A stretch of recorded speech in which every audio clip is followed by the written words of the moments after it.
तो जैसा कि लास्ट एपिसोड में हमने देखा था कि यूशिन को खत्म करने के लिए ब्लड स्पिरिट फैमिली की आर्मी नानजोंग सिटी पहुंच गई है, जहां पर रुआन ग्युकिन प्ले करती है और यूशिन अपने दुश्मनों का मुकाबला करने लगा। मगर थोड़ी देर बाद यूशिन को बचाने के लिए रुआन ने अपनी जान दे दी। रुआन के मौत के बाद यूशिन के लव इमोशन अवेकन हो गए, जिसके चलते उसकी मेमोरीज भी वापस आ जाती है। जिसके बाद वो ब्लड स्पिरिट फैमिली के साथ एक खतरनाक बैटल शुरू कर चुका था, जिसमें यूशिन ने उस फैमिली के कई सारे लोगों को खत्म किया। मगर उस फैमिली के ग्रैंड एल्डर्स ने अपनी सेलेस्टियल ब्लेड का यूज करते हुए यूशिन को बुरी तरह से घायल कर दिया। अब आगे तो इस एपिसोड की शुरुआत उसी सीन से होती जहां पर यूशिन उस सेलेस्टियल ब्लेड के हाथों घायल होकर पड़ा हुआ था। वो उस सेलेस्टियल ब्लेड को पकड़ते हुए कहने लगा कि आज तुम मेरा सारा खून एब्जॉर्ब कर सकती हो। और फिर यूशिन की बॉडी का ब्लड अचानक से उस सोड में जाने लगा, जो देखकर ग्रैंड एल्डर थोड़े से हैरान हो जाते हैं। वो उससे कहते कि यूशिन तुम कभी सोड की प्यास नहीं बुझा सकते। ये एक सेलेस्टियल रेल्म का वेपन है जो कि लाखों करोड़ों लोगों का खून पीने के बावजूद भी सेटिस्फाइड नहीं होगी। तुम्हारे पास एंशिएंट सेंट बॉडी है, यानी कि तुम हेवन के खिलाफ जा सकते हो, लेकिन फिर भी तुम इस ब्लेड को कभी कंट्रोल नहीं कर पाओगे। और तभी वो लोग देखते कि उस सोड पर जो उनका सोल मार्क इम्प्रिंट था उसे यूशिन के एंशिएंट ब्लड ने साफ कर दिया है। देखते ही देखते वो सेलेस्टियल वेपन अब यूशिन का हो चुका था। उसके अंदर मौजूद डिमोनिक ऑरा अपने आप गायब होकर उसमें से डिवाइन एनर्जी रिलीज होने लगी, यानी कि अब यूशिन इस सेलेस्टियल ब्लेड का मालिक बन चुका था। और फिर यूशिन इतनी सारी इंजरीज होने के बावजूद भी एक बार फिर से उनका मुकाबला करने के लिए तैयार हो गया। वो कहता है कि ये एक सेलेस्टियल ब्लेड है जो कि तुम्हारे जैसे लूजर्स के हाथ में बिल्कुल अच्छी नहीं लग रही थी। तुम तो कभी भी इस ब्लेड की पूरी ताकत का यूज नहीं कर पाओगे, इसीलिए अब तुम्हारी सोड मेरी हो गई। जो सुनते ही ग्रैंड एल्डर्स काफी ज्यादा भड़क गए। वो यूशिन से कह रहे थे कि जल्दी से हमारी सेलेस्टियल ब्लेड हमें वापस कर दो। वो तीनों भी बड़ी ही तेजी से उसकी तरफ आगे बढ़ रहे थे, जो देखकर यूशिन कहता है ठीक है, मैं इसकी एनर्जी तुम्हें वापस करता हूँ। और फिर यूशिन ने वहाँ पर एक ही स्लैश रिलीज करते हुए एनर्जी का एक बहुत बड़ा टोर्नेडो क्रिएट कर दिया। तो ग्रैंड एल्डर फटाफट से खुद को बचाने के लिए अपने सामने एक शील्ड बना लेते हैं। वहीं पर वो एनर्जी उस पूरे अरीना में फैलने लगी, जिसके चलते ब्लड स्पिरिट फैमिली के कई सारे लोग घायल हो जाते हैं। और फिर वहाँ पर एक जोरदार ब्लास्ट होते हुए सब कुछ शांत हो गया। मास्टर देखता है कि यूशिन के एक ही अटैक ने उसके कई सारे सिपाहियों को मक्खी जैसा खत्म कर दिया, लेकिन ये बंदा तो काफी ज्यादा बेरहम था। वो कहता है कि चलो इतने लोग तो वैसे भी मारे गए, तो क्यों ना मैं इनकी सोल को भी सैक्रिफाइस करूं। इसीलिए वो सिपाहियों को हुक्म देता है कि जल्दी से ब्लड स्लॉटर फॉर्मेशन को एक्टिवेट करो। तो उन सभी ने अपनी अपनी पावर्स को एक्टिवेट करते हुए वहाँ पर फॉर्मेशन को क्रिएट करना शुरू कर दिया। यूशिन देख पाता है कि उस पूरी जगह पर 4 पिलर्स खड़े हो चुके हैं, मगर उन पिलर्स पर वो उन लोगों के चेहरे साफ देख पा रहा था जिन्हें इस फॉर्मेशन को बनाने के लिए सैक्रिफाइस किया गया। यूशिन ने अभी तक जितने भी लोगों को मारा था उन सबकी सोल को ही मास्टर ने सैक्रिफाइस कर दिया, यानी कि अब वो लोग कभी भी रीइंकार्नेट नहीं हो पाएंगे।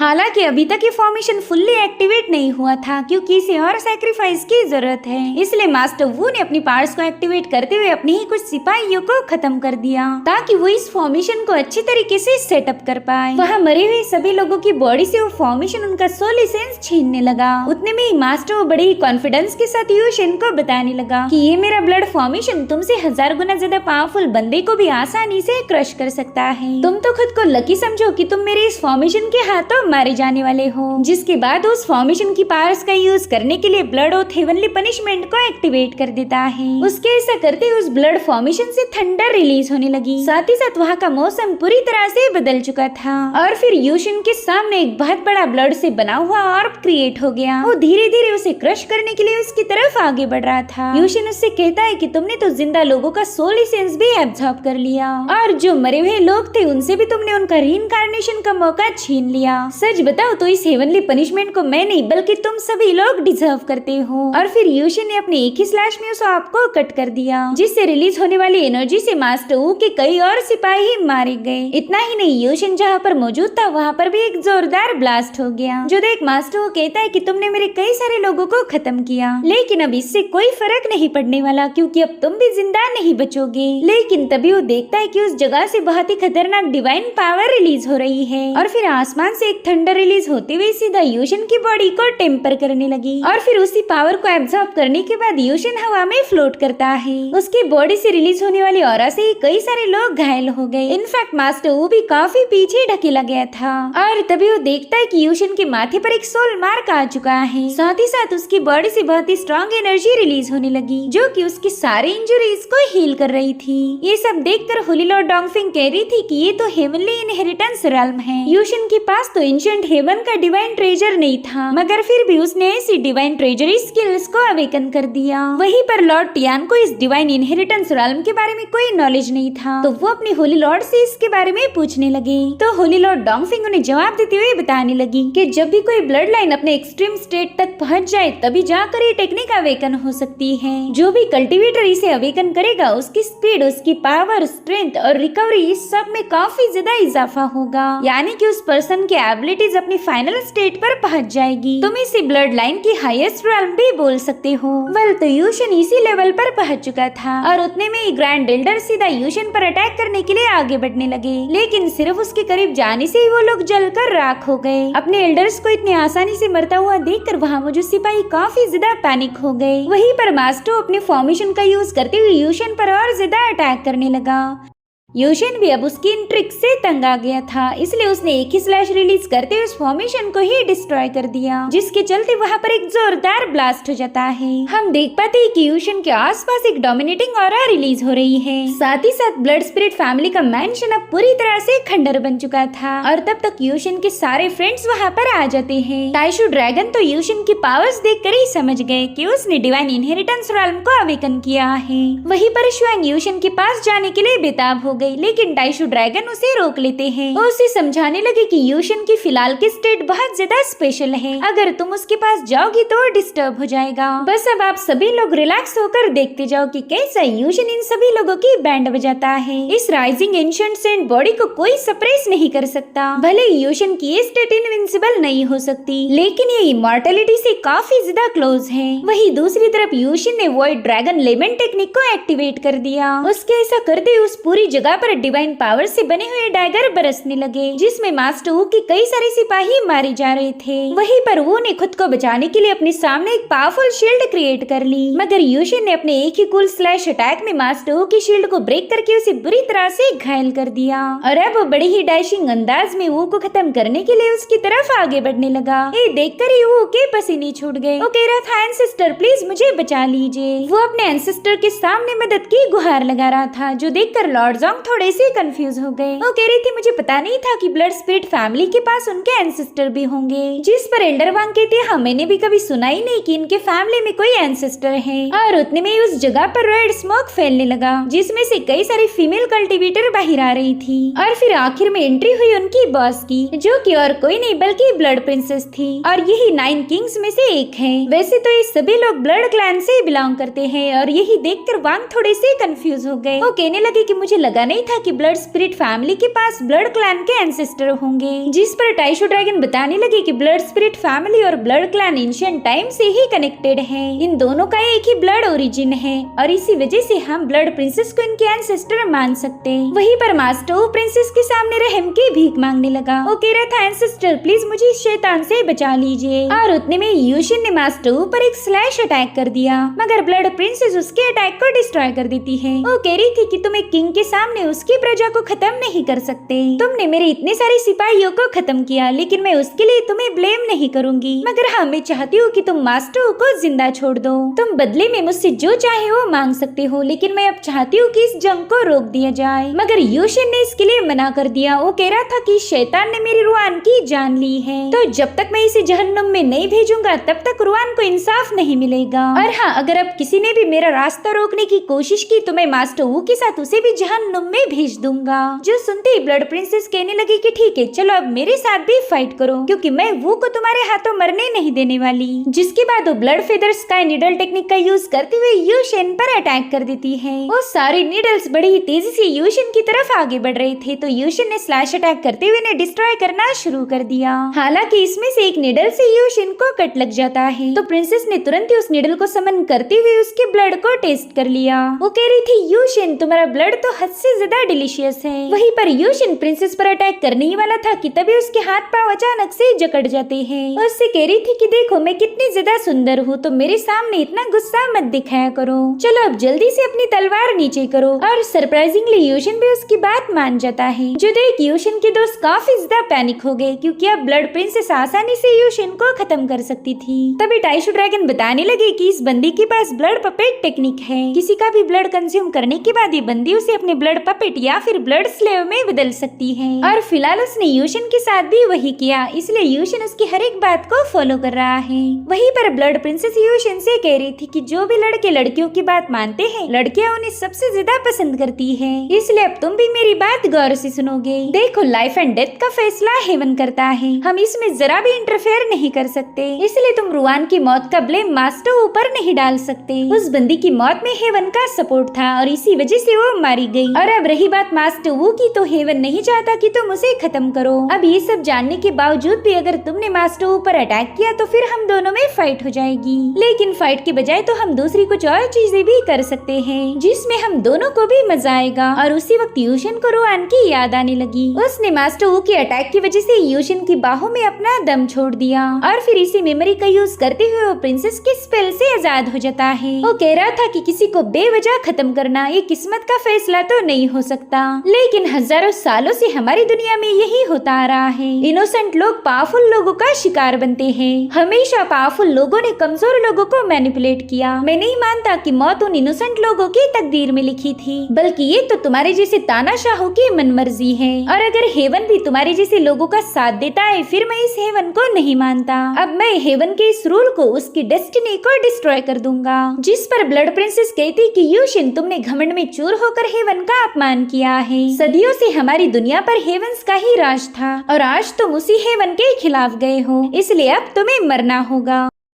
जिसके बाद वो यूशिन की सोड को मैनिपुलेट करते हुए यूशिन का ही गला काटने लगी, लेकिन उसी वक्त यूशिन ने अपने पावर्स को एक्टिवेट करते हुए प्रिंसेस के कंट्रोल को ब्रेक कर दिया। उससे कह रहा था कि अगर हेवन तुम्हारे जैसे बेरहम लोगों का साथ देगा तो जाहिर सी बात है मैं उस हेवन के खिलाफ जंग करूंगा। इस हेवन की जगह पर मैं ही कमजोरों की तकदीर लिखूंगा। तो इस तरह से यूशिन ने हेवन के खिलाफ जंग का ऐलान कर दिया था और अब वो ब्लड स्पिरिट डिवाइन 10 स्लैशेस का यूज करते हुए प्रिंसेस पर अटैक करने लगा। तो ब्लड प्रिंसेस तुरंत यहाँ से वहाँ मूव होती हुई यूशिन के अटैक को डिस्ट्रॉय करने लगी। भले उसने खुद को बचाने की लाख कोशिश की हो, मगर फिर भी वो एक स्लैश से घायल हो जाती है। यूशिन ने ब्लड किंग को एक ही अटैक में घायल कर दिया। ये देखकर तो मास्टर वू के होश ही उड़ गए। उसे पता था कि अगर ये बंदी मारी गई फिर मेरा भी गेम ओवर हो जाएगा। वहीं दूसरी तरफ यूशिन के दोस्त ये सब देखकर काफी ज्यादा खुश हो गए और समझ जाते कि अब ब्लड प्रिंसेस को इसके सामने हार माननी पड़ेगी। वहीं पर ब्लड प्रिंसेस स्माइल करते हुए कहने लगी कि यूशिन तुमने तो मुझे इम्प्रेस कर दिया। हजारों सालों में आज तक कोई ऐसा बंदा पैदा नहीं हुआ जो मुझे घायल कर पाए, मगर आज तुमने मुझे इंजर्ड कर दिया। तो चलो अब इस जलीलियत की कीमत चुकाने के लिए तैयार हो जाओ। मैं तुम्हारे खून का हर एक कतरा जलाकर राख कर दूंगी। जिसके बाद प्रिंसेस ने अपने फिनिक्स बर्ड को समन कर लिया, जो कि 9 नेदर ब्लड फ्लेम से बना हुआ है।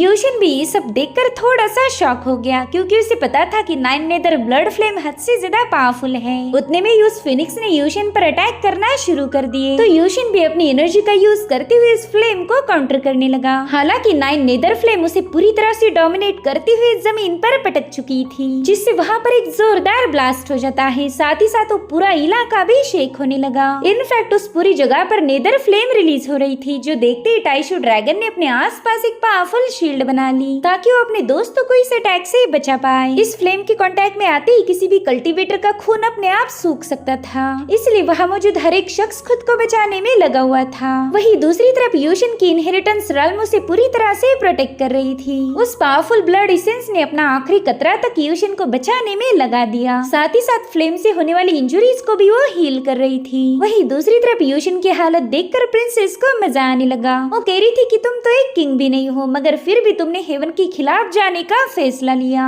चलो अब देखते हैं कि तुम कब तक मेरे फ्लेम से खुद के खून को बचा पाओगे। थोड़ी देर में तुम्हारी पूरी बॉडी ड्राई होने वाली वाली है। इधर यूशिन पूरी तरह से एग्जॉस्ट हो चुका था, लेकिन वो दोबारा से उठ जाता है। वो प्रिंसेस को बता रहा था कि आज तुम सबको खत्म करके मैं खुद एक किंग बनूंगा। मैं अपनी किंग की ग्लोरी का यूज करते हुए डेस्टिनी को डोमिनेट करूंगा। और फिर यूशिन ने अपनी सेलेस्टियल ब्लेड को हुक्म दिया कि चलो जल्दी से इस फ्लेम को मेरे लिए ब्रेक कर दो। तो सेलेस्टियल वेपन ने जल्दी से अपनी पावर्स को रिलीज करते हुए वहाँ मौजूद फ्लेम्स को बुझा दिया। इतना ही नहीं, प्रिंसेस पर भी स्लैश अटैक किए जा रहे थे, तो उन्हें काउंटर करने के लिए प्रिंसेस ने अपने फिनिक्स बर्ड को उनकी तरफ रिलीज कर दिया, जिसके चलते यूशिन के डिवाइन स्लैश और उस फिनिक्स बर्ड में एक जोरदार क्लैश हो जाता है, जिससे वो फिनिक्स बर्ड वहीं पर डिस्ट्रॉय होकर वो स्लैश सीधा प्रिंसेस की तरफ आगे बढ़ने लगा। लेकिन प्रिंसेस ने समय रहते खुद को गायब करते हुए उस अटैक को डॉज कर लिया। वो खुद अब मजबूर होकर ये मानने के लिए तैयार हो गई कि ये बंदा एक जीनियस है। लेकिन उतने में वहाँ पर हेवनली थंडर बरसने लगा, जो देख प्रिंसेस कह रही थी कि ये तो हेवनली ट्रिबुलेशन है, जिस पर टाइशो ड्रैगन कह रहे थे ना, ये हेवनली ट्रिबुलेशन नहीं बल्कि ये तो उससे भी ज्यादा भयानक है।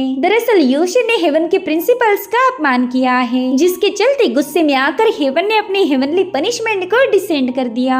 और अब हम देख पाते हैं कि आसमान से एक थंडर का जबरदस्त फ्लो सीधा यूशिन पर आकर हिट होने लगा। वेल यही थी हेवन की पनिशमेंट, जिसमें यूशिन की बॉडी बुरी तरह से डैमेज होने लगी। मगर यूशिन तो इस थंडर पावर का यूज अपनी बॉडी को टेम्पर करने के लिए किए जा रहा था। उसने अभी तक हेवन के सामने हार नहीं मानी। वो अब जोर जोर से हंसते हुए कह रहा था कि शायद अब हेवन भी मुझसे डर गया है। उसे लगता है कि अगर मैं जिंदा बच गया तो फिर इस पूरी दुनिया पर राज करूंगा। उसकी बातों से तो हेवन और ज्यादा भड़क चुका था, तो उसने एक बार फिर से यूशिन पर थंडर पनिशमेंट रिलीज कर दी। तो इस बार के क्लैश में यूशिन बुरी तरह से घायल हो चुका था, और ये देखते ही प्रिंसेस अपने लोगों को बताने लगी कि चलो यही सही मौका है, जल्दी से यूशिन को खत्म करो। उसके ऑर्डर सुनते ही प्रिंसेस की आर्मी तुरंत ही यूशिन पर अटैक करने के लिए आगे बढ़ने लगी। ये देखकर यूशिन के दोस्त भी उन्हें रोकने के लिए जाने ही वाले थे, मगर टाइशो ड्रैगन ने उन्हें रोक लिया। वो कह रही थी कि यूशिन ने हेवन के थंडर का यूज करके खुद की बॉडी को टेम्पर किया है, इसलिए फिलहाल उसके करीब जाना खतरनाक होगा। वहीं दूसरी तरफ यूशिन की बॉडी पर ढेर सारा थंडर जमा हो गया था, तो यूशिन ने अपनी स्पिरिचुअल पावर का यूज करते हुए उसे तुरंत ही रिलीज कर दिया।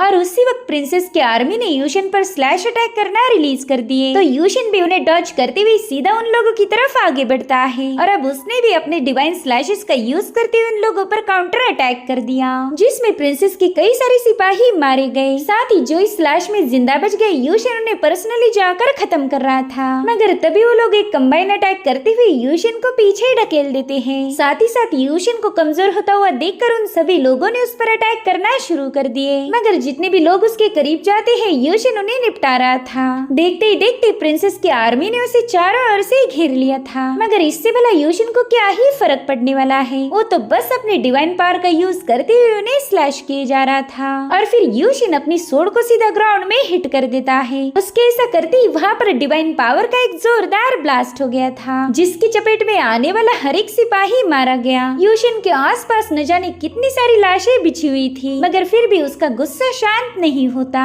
प्रिंसेस भी ये नजारा देखकर ही हैरान हो गई, और उतने में यूशिन सीधा उस पर छलांग लगा देता है। प्रिंसेस काफी ज्यादा घबरा गई, क्योंकि उसे लग रहा था कि यूशिन उसका काम तमाम कर देगा, मगर यूशिन तो उसके साइड से गुजरकर सीधा वो पर निशाना लगाता है।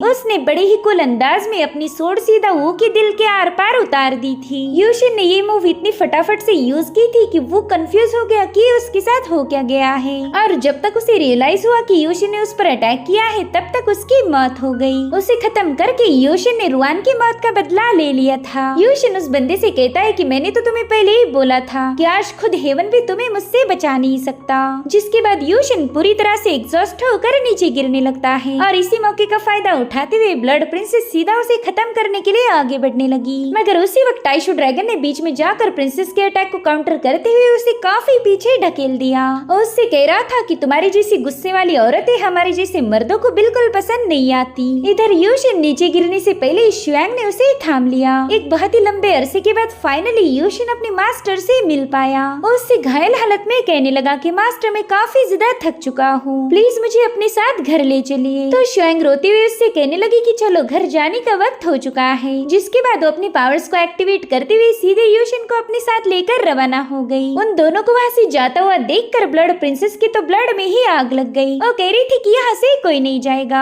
तभी एल्डर वांग अपनी उंगलियां चटकाते हुए कहने लगे कि लड़की जहाँ हो वहीं रुक जाओ। तुम लोगों की फाइट देखकर अब मुझे भी फाइट करने की चुल मच रही है। कहीं ऐसा ना हो जाए कि तुम यूशिन के बजाय मेरे ही हाथों मारी जाओ। तब तक वहाँ पर एम्परर के डिसेंडेंट्स भी पहुँच जाते हैं। एक बंदा कह रहा था कि यूशिन को फाइट करता हुआ देखकर मुझे मेरे फादर की याद आ गई। उन्होंने भी ऐसी ब्लड बैटल करके वो खुद एक एम्परर बने थे। तभी एक बंदी सामने आकर बताने लगी कि डाचू रीजन के 9 एम्परर के डिसेंडेंट होने के नाते हम 10वें एम्परर के तौर पर यूशिन को सिलेक्ट करते हैं। ये सब सुनने के बाद यूशिन के दोस्त तुरंत ही हेवनली कोर्ट के लिए रवाना हो गए। वहीं पर हम 8 किंग्स को भी देख पाते जिन्होंने अभी तक यूशिन की पावर को विटनेस किया था। वहीं पर डीमन किंग अपने दोस्त फ्लेम एम्परर को याद करते हुए कहने लगा कि मानना पड़ेगा तुम्हारे सक्सेसर यूशिन में वो सारी खूबियां हैं जो कि एक एम्परर में होनी चाहिए। जिस पर सोल डिवोरिंग किंग कहने लगा कि तुम तो बेवजह उस यूशिन की इतनी तारीफ कर रहे हो। हाँ, आज की बैटल में उसने काफी अच्छा परफॉर्म किया, मगर इसका मतलब ये नहीं कि बस इस बैटल को देखकर उसे एम्परर बनाया जाए। अगर उसे वाकई सेरा का एम्परर बनना है तो उसे बार बार खुद को साबित करना होगा। वहीं पर हम घोस्ट किंग और ब्लड थर्स्टी हॉल के मास्टर को भी देख पाते हैं। वली दोनों भी यूशिन की पावर्स देखकर काफी ज्यादा इम्प्रेस हो गए थे। हालांकि घोस्ट किंग कहता है कि भले ही यूशिन पावरफुल है, लेकिन हम एक कल आए हुए बंदे को हमसे ऊपर नहीं जाने दे सकते।